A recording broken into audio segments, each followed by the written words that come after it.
So you're going to do an open system and a closed system, and then you're going to prove this law. So do you know this law already from your other school? Conservation of mass. Mass cannot be either created or destroyed. However, it can be added on. Can't be added, that would be created, but it can be rearranged. You can take atoms, change them up, make new substances, but you can't just get rid of it or make new ones. So you know that, so you can go ahead and define that out there. And then you can help your team whenever we get to that.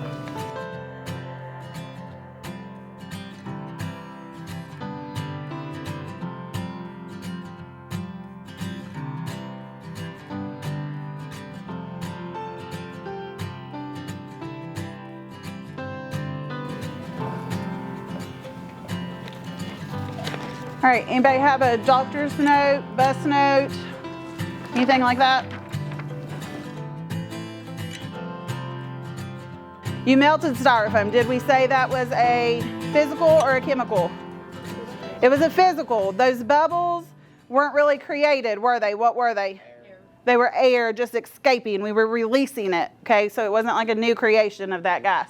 So that one really tied with two standards. It tied with the first standard, which said that we were looking at extended structures and the atomic composition, and we reviewed the idea of a polymer, right? And I said polystyrene was the foam that you were melting, but styrene was, does anybody remember that word? Started with an M. Polystyrene is a polymer. A monomer. Monomer means one. When we talked about that, we referenced something that we had talked about with biology. Does anybody remember what we talked about there? DNA. We talked about it being a polymer, and that nucleotide with that base pair would have been the monomer. And it's just repetitive in different orders that gives you your genes.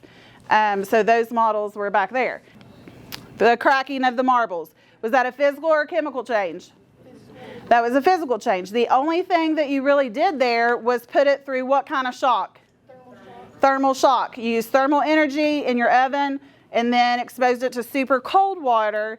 And what did most of your marbles do?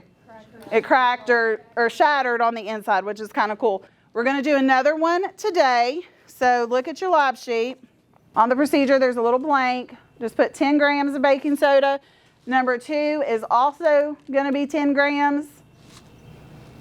And then number 3, for the vinegar amount in each flask, you'll measure with the graduated cylinder 100 mLs of vinegar.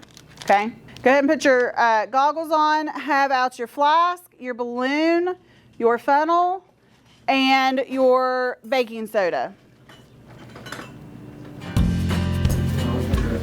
I think this side is the... Oh, I guess this side is the...